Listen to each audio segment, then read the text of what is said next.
Fala pessoal, Carol na área trazendo mais um vídeo aqui no canal, e no vídeo de hoje eu vou contar para você sobre um caso criminal concluído que aconteceu no ano de 2018 na Irlanda. Esse caso ele choca muito por causa de tudo o que aconteceu e também pela idade da vítima e dos agressores. Esse caso foi dica de um dos inscritos aqui do canal. Você sabe que eu sempre pego dica de vocês aqui dos comentários ou lá no Instagram do Horror em Dobro também. Então, quem tiver de dica e algum caso criminal, um caso com mistério, pode deixar aqui nos comentários que em breve eu trago aqui pra vocês. Então bora vir comigo que hoje nós vamos conhecer o caso Anna Kriegel.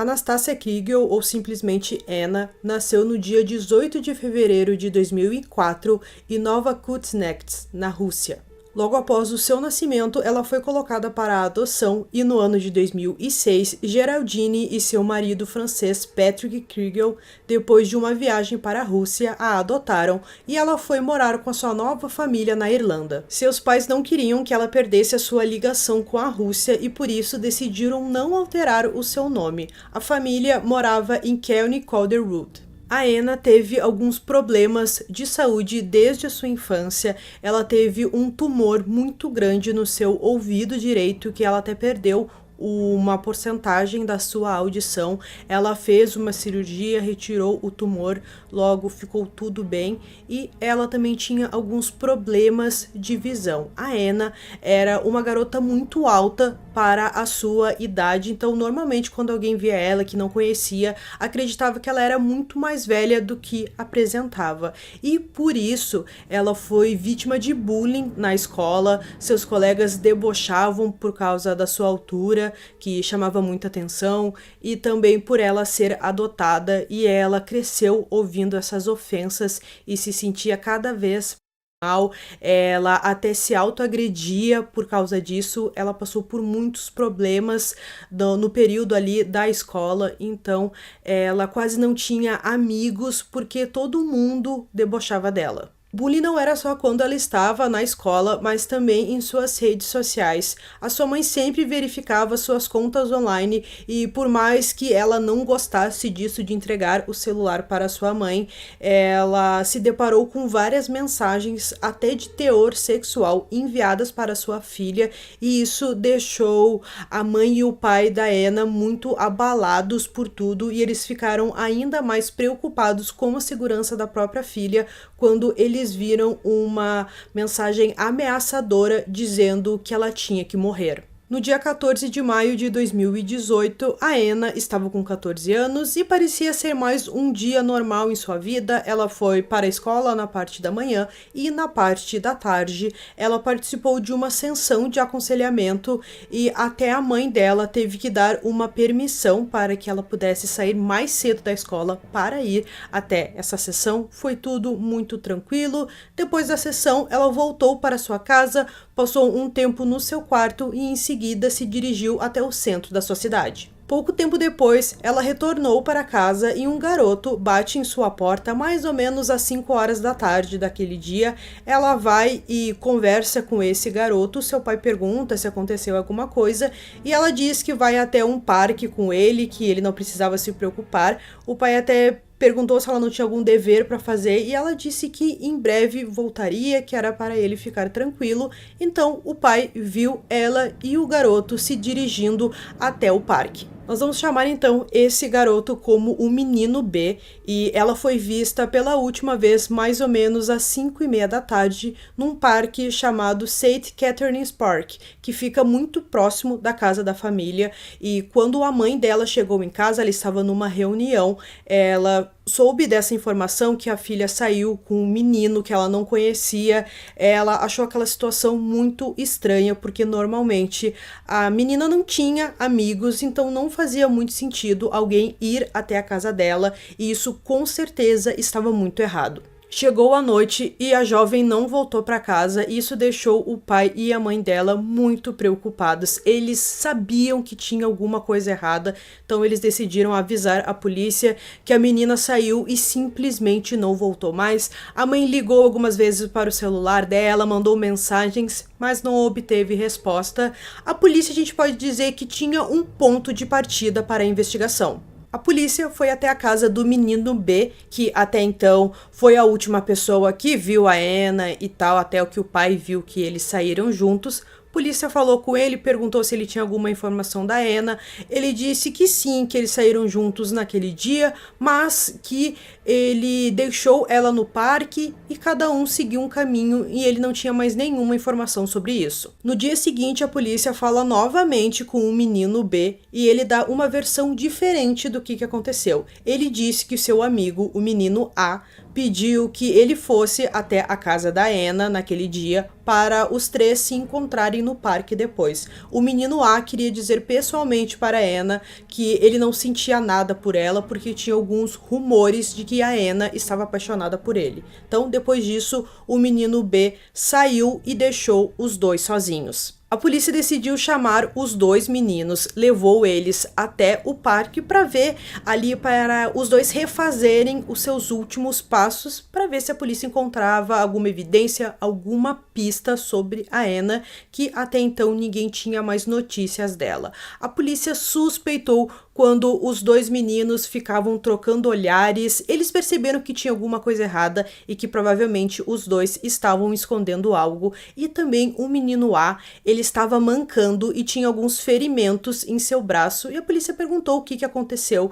E ele disse que quando ele se encontrou com a Anna, depois disso, ele foi assaltado no parque e dois homens agrediram ele, por isso que ele estava todo machucado. E a polícia suspeitou também dessa versão que o menino deu. No dia 17 de maio, 3 dias após que ela foi vista pela última vez, o seu corpo foi encontrado em uma casa de fazenda abandonada chamada Greenwood House, que é um local muito conhecido na cidade por estar abandonado e também alguns adolescentes passam algum tempo por lá. O local fica a 15 minutos a pé do parque que ela foi vista pela última vez, então é um local muito próximo. Suas roupas foram encontradas espalhadas pela casa e também era visível um ferimento muito grande em sua cabeça, que provavelmente foi a causa de sua morte. Em volta do seu pescoço havia uma fita adesiva, que também poderia ser a causa da morte. Também foram encontrados pedaços de madeira sujos de sangue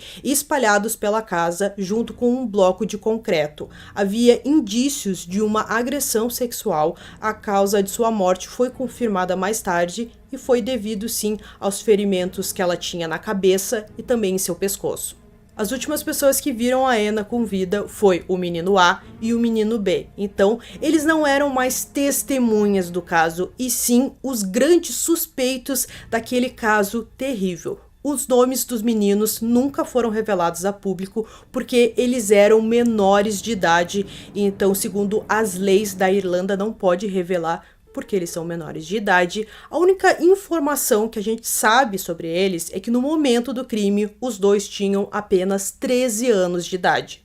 Os meninos foram presos cerca de uma semana depois que o corpo da Anna foi encontrado, e quando a notícia se espalhou pelo local, a população ficou apavorada por saber que os meninos tinham apenas 13 anos de idade. A polícia fez uma série de investigações e encontrou algumas coisas importantes, como por exemplo, no celular do menino A foi encontradas algumas fotos muito pesadas, muito macabras, e também no seu histórico foi encontrado que ele pesquisou sobre locais abandonados em sua cidade. A polícia encontrou também na casa do menino A uma mochila, e dentro dessa mochila havia algumas luvas e também uma máscara suja de sangue, e após exames foi confirmado que o sangue era da Anna.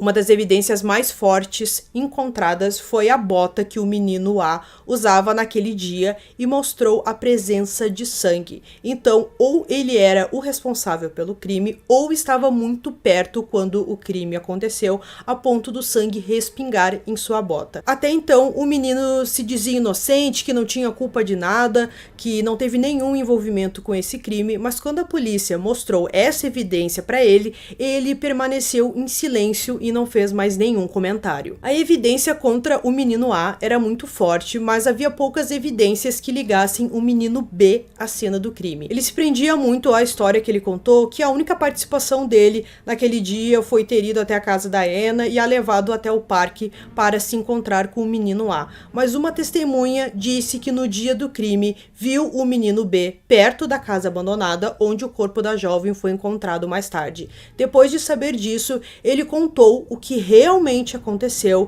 Ele disse que foi sim até a casa abandonada, mas não entrou e deixou a Anna sozinha com o menino A dentro da casa. Continuando com a sua versão, ele disse que ouviu a Anna gritar e ficou com medo e acreditou que os dois estavam sendo atacados dentro da casa e foi embora. Mas a polícia não estava muito satisfeita com essa versão e o pressionou, até que ele finalmente contou o que aconteceu. Ele disse que os três se aproximaram da casa abandonada, a Anna e o menino A foram na frente e quando o menino B entrou, ele viu o outro garoto sufocando a Anna e tirando as suas calças e depois que ele viu essa cena, ele fugiu. Mas através de câmeras de segurança, a polícia viu que o menino B foi até a casa abandonada horas antes do crime, então a polícia já tratava ele como um cúmplice do menino A. O menino B foi libertado sem nenhuma acusação após as suas primeiras 5 entrevistas com a polícia, mas foi tomada a decisão de prendê-lo novamente algumas semanas depois que um novo material veio à tona. Uma das primeiras coisas que ele disse para a polícia nessa sua 6ª entrevista foi sobre um clube satânico mencionado em o seu caderno que foi apreendido pela polícia e era então a nova evidência. Ele disse que esse caderno era apenas algumas anotações para ele se divertir e que não era para ser levado a sério. O caderno continha uma promessa satânica com uma lista de nomes abaixo, incluindo o dele e o do menino A. Ele também tinha uma lista de regras escritas nesse caderno, que era basicamente: não fale sobre isso,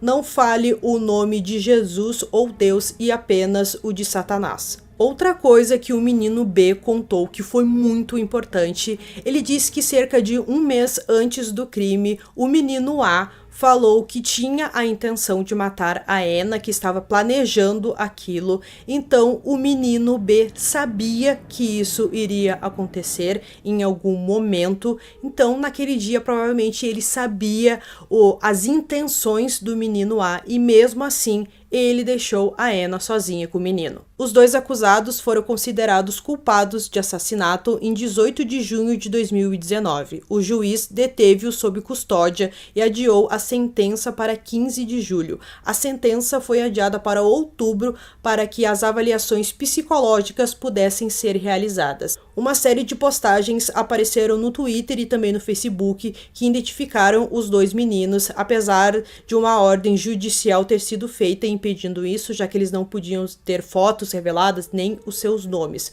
Uma liminar foi entregue para o Twitter e também para o Facebook para remover todas essas postagens. Pouco antes de acontecer a sentença, o menino A confessou que estrangulou e bateu na Anna com um pedaço de madeira e também com um bloco de concreto, mas ele disse que não abusou dela sexualmente. Isso é um pouco estranho porque durante o julgamento descobriu-se que o sêmen do garoto A foi encontrado no corpo da Anna e havia evidências médicas de que ela teria sido abusada sexualmente. O menino B ainda nega que teve qualquer envolvimento no caso e se diz inocente. A sentença ocorreu somente no dia 5 de novembro de 2019. O menino A foi condenado à prisão perpétua com um período de revisão após 12 anos por causa do assassinato. Ele também foi condenado a 12 anos por agressão sexual agravada. Essa sentença deve ser acompanhada da sentença de assassinato. Seu coacusado, o menino B, foi condenado a 15 anos pelo assassinato da Anna pena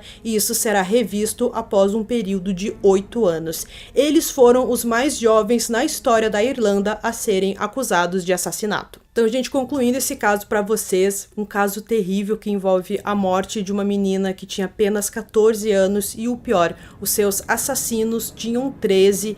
Então, é um caso que choca muito quando a gente fala de assassinos tão jovens. Eu já trouxe para vocês alguns casos de adolescentes, até crianças que mataram. Então, sempre choca esse tipo de caso e esse da Irlanda com certeza não é diferente. Então eu espero que vocês tenham gostado desse vídeo. Esse foi mais um vídeo aqui no canal. Durmam bem e até o próximo.